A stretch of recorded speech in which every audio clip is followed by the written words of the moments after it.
Hello everyone. तो चलिए हम लोग आज से एक न्यू सब्जेक्ट को स्टार्ट करते हैं जो है आपका एग्रीकल्चरल इकोनॉमिक्स। मैं आपको बता दूं कि ये वो सब्जेक्ट है जहां से आपके एग्जाम में क्वेश्चन पूछे जाते हैं, चाहे वो आपका कॉम्पिटिटिव एग्जामिनेशन हो या फिर आपके सेमेस्टर एग्जाम हो। तो चीज़ों को आपको अच्छे तरीके से समझना है।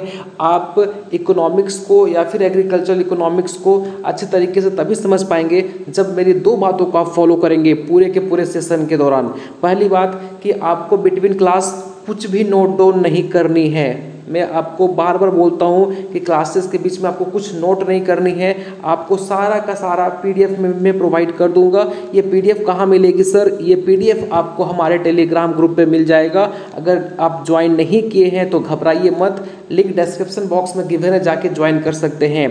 तो आपको पूरे क्लास में केवल आपको कंसेप्ट पे ध्यान देनी है, जो टर्म आएंगे वो क्या बोल रहा है उसको समझने पे ध्यान देनी है। नोट कुछ भी नहीं करना, सारे आपके पीडीएफ में मिल जाएंगे। ठीक है, समझ में आ गया?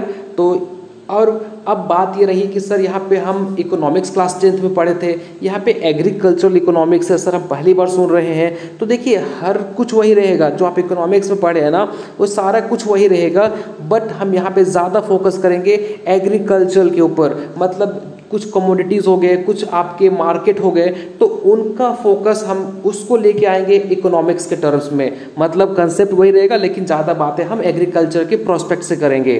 ठीक है। नो देखिए, आपको पता है ये बातें बेसिक सी हैं, आपको पता होनी चाहिए कि फादर ऑफ इकोनॉमिक्स कौन है।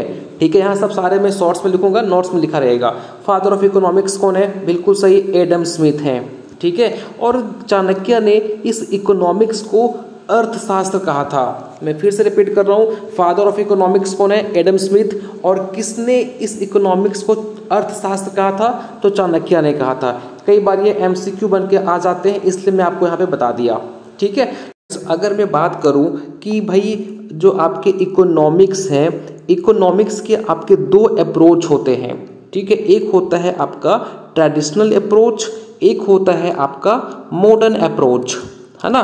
तो देखिए ट्रेडिशनल अप्रोच की बात करें तो यहाँ पे जो आपके ट्रेडिशनल का मतलब क्या होता है? जो आपके पीढ़ी दर पीढ़ी आ रहा है। ठीक है, जो मतलब आपके पुराने जो वंशज हैं वो यूज़ करते आ रहे हैं, वही चीज़ आपका चलता हुआ आज आ रहा है।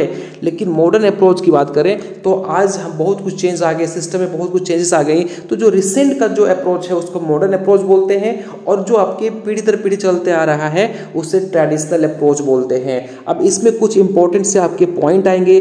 जैसे सबसे पहले आएगा कंजम्पशन। तो कंजम्पशन क्या होता है?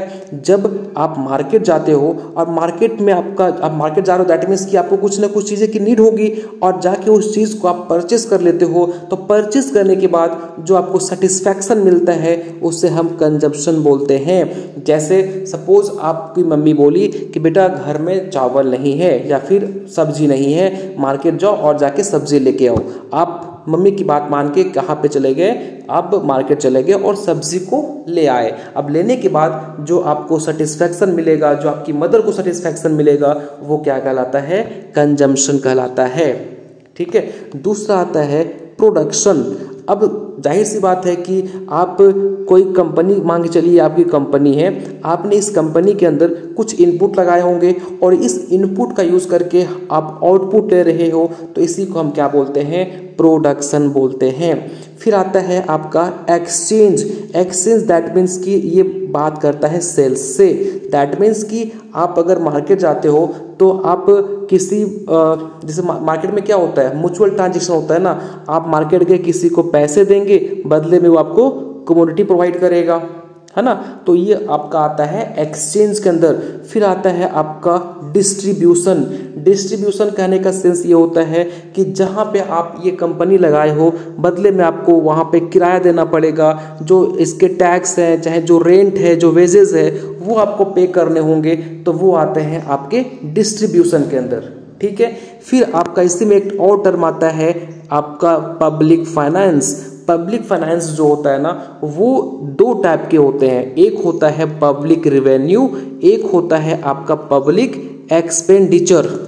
ठीक है, देखिए अगर पब्लिक रेवेन्यू की बात करें तो यहाँ पे क्या होता है कि जहाँ से सरकार को पैसे आते हैं वो होता है पब्लिक रेवेन्यू। दैट मीन्स कि अगर कल जाके आप जॉब करते हो, है ना, आप अच्छा खासा एक बिजनेस स्टार्ट कर लेते हो, तो आपको क्या पे करने होंगे भैया, आपको टैक्स पे करने होंगे गवर्नमेंट को। तो जहाँ से गवर्नमेंट को पैसे आ रहे हैं वो आ जाएगा पब्लिक रेवेन्यू के अंदर, और जहाँ से गवर्नमेंट पैसे, ये जो पैसे ले रही है वो खर्च कर रही है आप ही के विकास के ऊपर, तो वो होता है पब्लिक एक्सपेंडिचर। जैसे कि आपके यहाँ रोड बनता है ना, आप हॉस्पिटल बनता है, तो ये सारे जो पैसे खर्च हो रहे हैं वो आपके इसमें आ जाएंगे। ठीक है, तो ट्रेडिशनल अप्रोच में पहले आपका कंजप्शन आ गया, प्रोडक्शन आ गया, एक्सचेंज आ गया, डिस्ट्रीब्यूशन आ गया, पब्लिक फाइनेंस आ गया।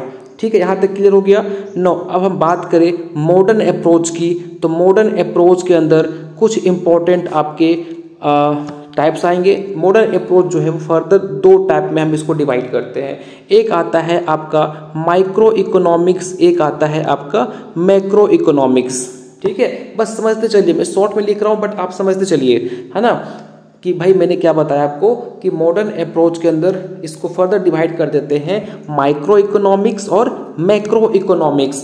देखिए, माइक्रो कहने का सेंस ये हुआ कि जैसे ये आप खुद अपने फार्म पे, मतलब पर्सनली हो गया, आप पर्सनली आप अपने फार्म पे कुछ काम करवा रहे हो, अपने फील्ड में कुछ काम करा रहे हो, ठीक है, तो उसको हम बोलते हैं माइक्रो इकोनॉमिक्स, जहाँ पे हम अपने पॉइंट ऑफ व्यू से बात करते हैं, इंडिविजुअली बात करते हैं, इसलिए इसको हम प्राइस थ्योरी भी बोलते हैं भाई। ठीक है, इसलिए माइक्रो इकोनॉमिक्स को क्या बोलते हैं, प्राइस थ्योरी भी बोलते हैं। मैक्रो इकोनॉमिक्स की बात करें तो यहाँ पे हम पूरे नेशनल इनकम की बात करते हैं, पूरे नेशन की बात करते हैं, इंडिया की बात करेंगे, उसके जीडीपी की बात करेंगे, तो इसलिए इसको हम इनकम थ्योरी बोलते हैं। ठीक है, इसलिए इसको क्या बोलते हैं, इनकम थ्योरी बोलते हैं। ठीक है, तो पूछा जाता है भाई कि कई बार माइक्रो इकोनॉमिक्स को हम लोग और किस नाम से जानते हैं, तो इसको हम लोग प्राइस थ्योरी के नाम से जानते हैं, और मैक्रो इकोनॉमिक्स को हम लोग क्या नाम से जानते हैं बताइए, हाँ, इनकम थ्योरी के नाम से जानते हैं। सो तो नहीं रहे हो ना भाई, कुछ नहीं, मैं आपको बस एक इंट्रोडक्शन दे रहा हूँ कि अभी तक मैंने क्या बताया आपको कि फादर ऑफ इकोनॉमिक्स कौन है, चाणक्य ने इसको क्या कहा था। इकोनॉमिक्स को हम लोग दो अप्रोच में डिवाइड करते हैं, ट्रेडिशनल अप्रोच फिर मॉडर्न अप्रोच। ट्रेडिशनल अप्रोच जो आपके पुराने दिनों से चलते आ रहे हैं, मॉडर्न अप्रोच जो हम आज फॉलो करते हैं। ठीक है, इसमें आपका माइक्रो इकोनॉमिक्स आता है, मैक्रो इकोनॉमिक्स आता है। माइक्रो में क्या करते हैं, हम इंडिविजुअली अपने फार्म के ऊपर जो काम करवा रहे हैं उसमें जो आप वेजेस पे कर रहे हो, रेंट पे कर रहे हो, टैक्सेस दे रहे हो, तो वो आपका खुद का दुकान हो गया, खुद का बिजनेस हो गया, वो आता है। अब मैक्रो इकोनॉमिक्स के अंदर हम पूरे नेशन की बात करते हैं, इंडिया की जीडीपी की बात करते हैं, नेशनल इनकम की बात करते हैं, तो सारा ये आपका मैक्रो इकोनॉमिक्स में आ गया। मैक्रो इकोनॉमिक्स को हम लोग और किस नाम से जानते हैं मेरे भाई बताओ, इनकम थ्योरी, और माइक्रो इकोनॉमिक्स को प्राइस थ्योरी। यहाँ तक क्लियर हो गया। चलिए अब आते हैं हम लोग अपने पॉइंट पे। तो यहाँ तक होप सो आपका जो थोड़ा बहुत बेसिक रहा होगा वो क्लियर हो गया होगा। अब देखिए इसको हम पढ़ने का तरीका क्या है, इसमें मैं आपको सारी चीज़ें नहीं पढ़ाऊंगा, कुछ आपके नोट्स में आप उसे पढ़ लोगे तो आपको चीज़ें समझ में आ जाएंगी। यहाँ पे हम लोग हर वो टॉपिक जो आपके एग्जामिनेशन पॉइंट ऑफ व्यू से काफ़ी इंपॉर्टेंट है, वहाँ से क्वेश्चन आते हैं, केवल उन्हीं टॉपिक को पढ़ेंगे, है ना। बाकी चीज़ें आप नोट से पढ़ लेना, अगर आपको कहीं समझ में नहीं आए तो आप मैसेज करना, मैं वहाँ पे आपको रिप्लाई कर दूंगा, बट वो चीज़ें आपको थ्योरी पढ़ के समझ में आ जाएगी। ठीक है, हम केवल कंसेप्चुअल जो आपके टॉपिक हैं उस पर बात करेंगे। फ्रेंड्स आगे बढ़ते हैं और हम बात करेंगे कुछ इंपॉर्टेंट टर्म के बारे में जो इकोनॉमिक्स में आपके काम आएंगे। सबसे पहला टर्म आपका आता है इकोनॉमी। तो इकोनॉमी का सिंपल सा मतलब होता है अर्थव्यवस्था। यहाँ पे क्या करेंगे, जैसे सपोज कि आप मार्केट जाते हो, मार्केट जाके आप कोई चीज़ परचेज करते हो, ठीक है, तो आप बदले में क्या देते हो उसे, बदले में आप उसे कुछ पैसे देते हो, फिर जिसको आप पैसे दिए वो जाएगा कहीं पे और फिर वो अपना जो जरूरत होगा वो खरीदेगा, तो फिर वो उसको पैसे पे करेगा, फिर ये कहीं और जा रहा है, फिर ये इसके पैसे दे रहा है, फिर ये पैसे लेके कहीं और जा रहा है। दैट मीन्स कि जो मनी का सर्कुलेशन हो रहा है उसे हम क्या बोलते हैं, इकोनॉमी बोलते हैं। ठीक है, समझ में आ गया कि इकोनॉमी क्या है, जो मनी का सर्कुलेशन है उसे इकोनॉमी बोलते हैं। और ये इकोनॉमी कैसे बढ़ सकती है, कि आप दिमाग लगा पा रहे हो, या आपको एम्प्लॉयमेंट से क्या होता है, हमारा इकोनॉमी बढ़ता है। ठीक है, दूसरा टर्म है आपका इन्फ्लेशन। इन्फ्लेशन का मतलब क्या होता है, महंगाई होता है। ठीक है, जैसे सपोज कि आप मार्केट गए और आप देखे कि भाई आपको 5 रुपये टमाटर मिल रहा था, ठीक है। फिर आप 20 दिन के बाद मार्केट गए तो पता चला कि जो टमाटर 5 रुपये किलो मिल रहा था आज वो 30 रुपये किलो मिल रहा है। दैट मीन्स कि महंगाई बढ़ गई है और इसी को हम बोलते हैं इन्फ्लेशन।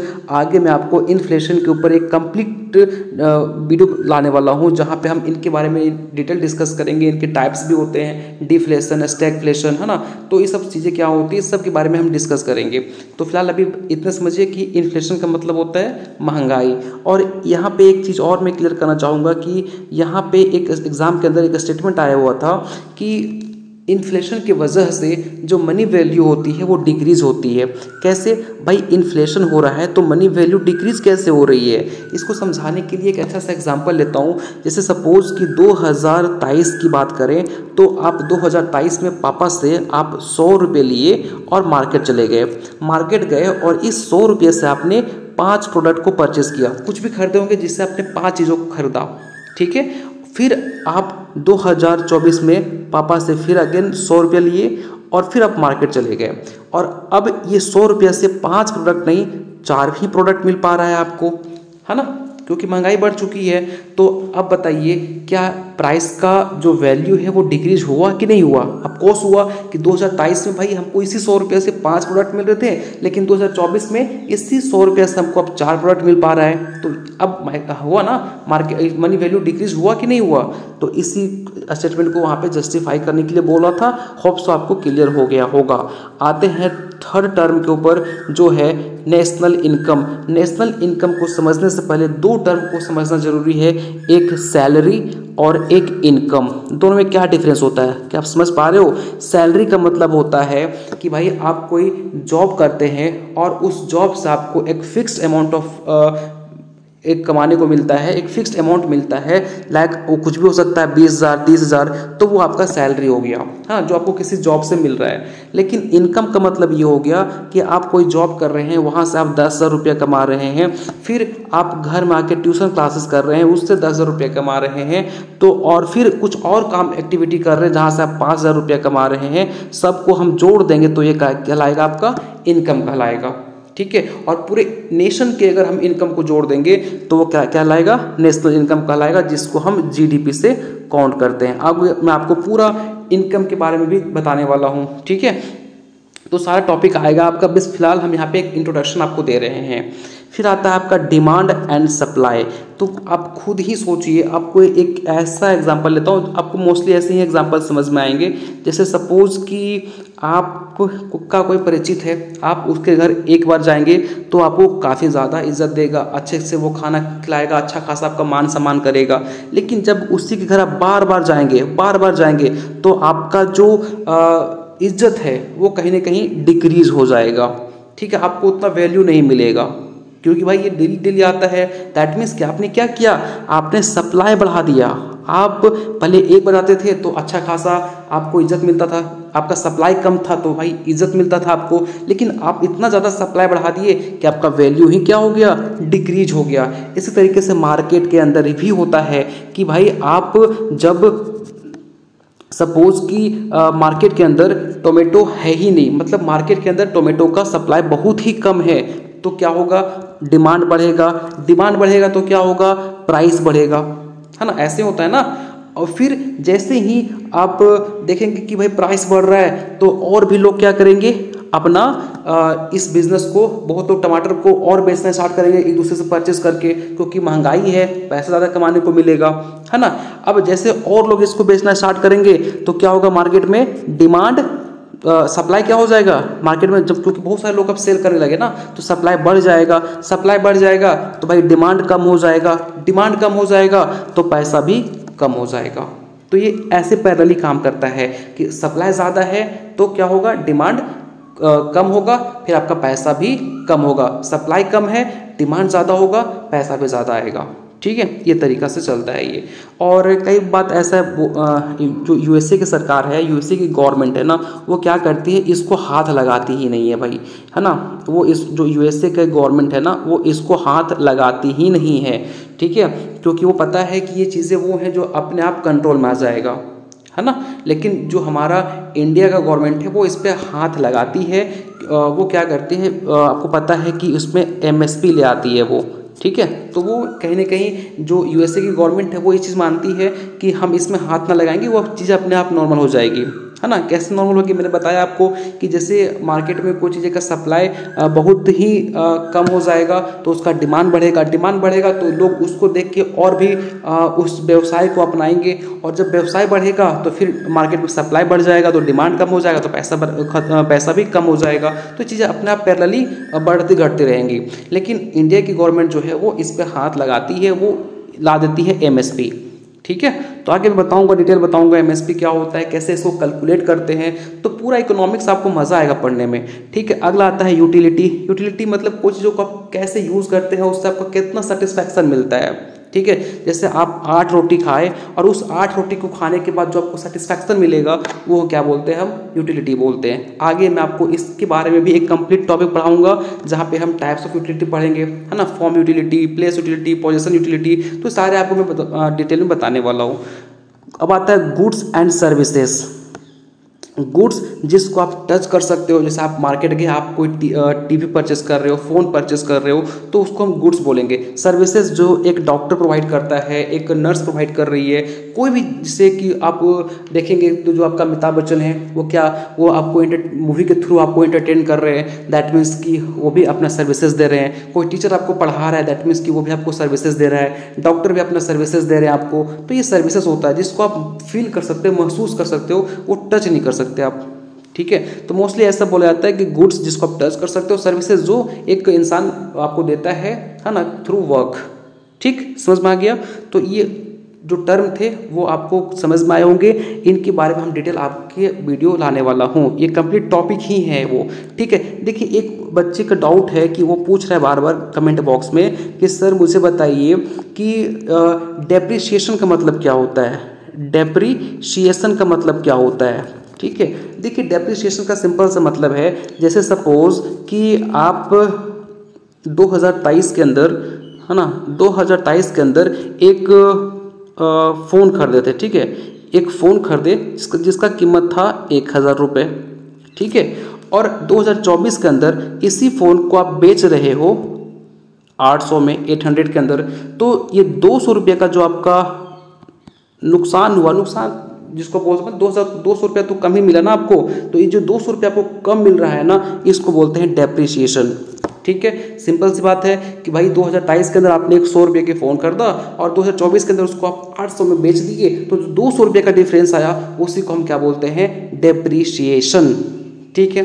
क्लियर हो गया, आगे बढ़ते हैं। नो, अब हम बात करते हैं टाइप्स ऑफ इकोनॉमी। तो ये मोस्टली 3 टाइप ही हम मानते हैं, ये आजकल चलता नहीं है भाई। ट्रेडिशनल इकोनॉमी आपको पता ही है कि जो हमारे राजा महाराजा थे उनका बेटा ये बैठे गद्दी बैठा, फिर उसका बेटा गद्दी बैठा, तो ये आजकल ही बहुत ही कम फॉलो होते हैं, कहीं कहीं ये फॉलो होते हैं जैसे नेपाल वगैरह में, बट ये मोस्टली फॉलो नहीं होता।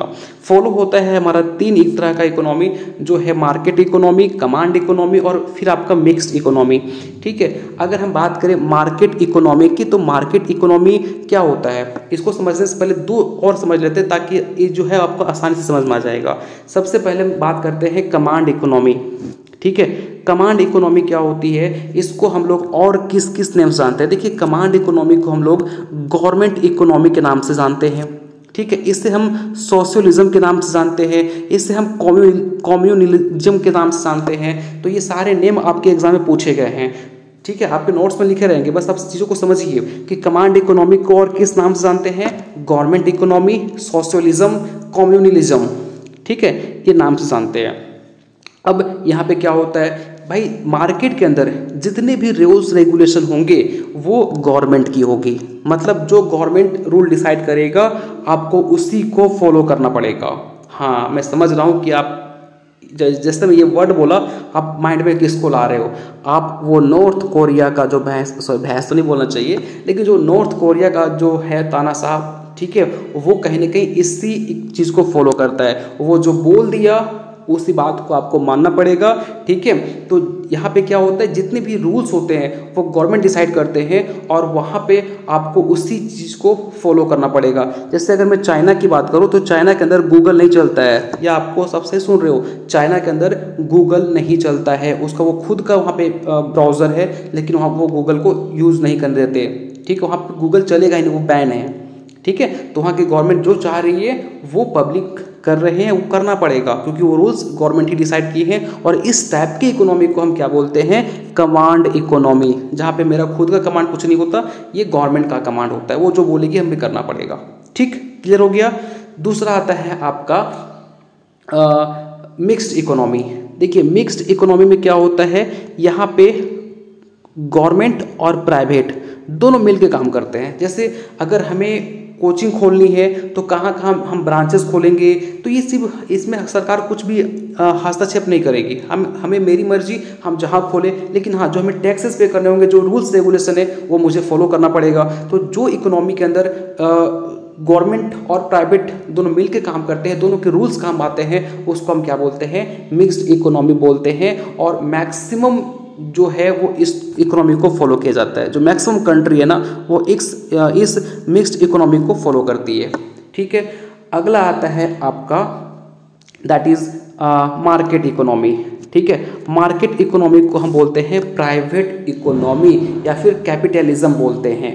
ठीक है, यहाँ पे जो रूल्स होंगे, जो भी आपके जो रूल्स होंगे, जो रेगुलेशंस होंगे, जो भी इकोनॉमी होंगे, वो डिसाइड करते हैं, आपका मार्केट ही डिसाइड करेगा या फिर जो बिजनेसमैन है वो डिसाइड करते हैं। ठीक है, मतलब मार्केट ही डिसाइड कर देगा कि यहाँ का इकोनॉमी कैसा होना चाहिए। अगर बड़े बिजनेसमैन है तो कैसा होना चाहिए, ठीक है, छोटे बिजनेसमैन है तो कैसे होना चाहिए, है ना। मतलब कहीं ना कहीं इस हम बिजनेसमैन या फिर मार्केट ही इसको इस तरह की इकोनॉमी को रेगुलेट कर रहा है। ठीक है, तो उसको क्या बोलेंगे हम, मार्केट इकोनॉमी। ठीक है, तो गाइज यहाँ तक आपको समझ में आ गया होगा कि ट्रेडिशनल इकोनॉमी हम फॉलो आज नहीं करते हैं, कुछ देशों में होता है लेकिन इसको मोस्टली लोग यूज़ नहीं करते, तो इसको हम काउंट नहीं करते। 3 तरह का इकोनॉमी आपको मैंने बताया, मिक्स्ड इकोनॉमी जहाँ पे गवर्नमेंट और प्राइवेट दोनों मिलकर काम करते हैं, दोनों का रूल्स रेगुलेशन काम आता है। और कमांड इकोनॉमी जहाँ पे केवल गवर्नमेंट ही अपने रूल्स को अप्लाई करवाती है, जैसे चाइना हो गया, नॉर्थ कोरिया हो गया, वो कमांड इकोनॉमी होता है। मार्केट इकोनॉमी जहाँ पे मार्केट ही डिसाइड करती है कि उसका इकोनॉमी कैसा होना चाहिए, बिजनेसमैन डिसाइड करते हैं उसका इकोनॉमी कैसा होना चाहिए। ठीक है, तो आपका कहलाता है मार्केट इकोनॉमी। ठीक है, समझ में आ गया, यहाँ तक कोई प्रॉब्लम आपको नहीं ना। चलिए ठीक है, फिर नेक्स्ट टॉपिक हमारा है इन्फ्लेशन, जो कि हम इसे डिटेल में पढ़ेंगे। ठीक है, इसके कुछ और भी टर्म पढ़ेंगे, इसके टाइप्स के बारे में हम डिस्कस करेंगे। क्रीपिंग इन्फ्लेशन क्या होता है, वॉकिंग इन्फ्लेशन क्या होता है, रनिंग इन्फ्लेशन क्या होता है, हाइपर इन्फ्लेशन क्या होता है, तो ये सारी चीज़ें हम आपको नेक्स्ट लेक्चर में बताएंगे। फिलहाल आज हम यहीं तक रखते हैं। होप सो आपको आज मज़ा आया होगा। किसी भी टॉपिक में आपको डाउट है तो कमेंट सेक्शन में डेफिनेटली पूछिएगा। टिल देन मिलते हैं नेक्स्ट लेक्चर में, तब तक अपना ध्यान रखें। और हाँ, नोट्स को बार बार जरूर रिवाइज कीजिएगा। जस्ट मैंने आपको यहाँ पे समझा दिया क्या होता है, नोट्स में आपको सब कुछ लिखे रहेंगे विथ एग्जाम्पल के साथ, तो आपको चीज़ें ईजी समझ में आ जाएगा। ठीक है, नोट्स कहाँ मिलेगा आपको, हमारे टेलीग्राम ग्रुप पर मिलेगा। चलिए मिलते हैं नेक्स्ट लेक्चर में। Thank you so much.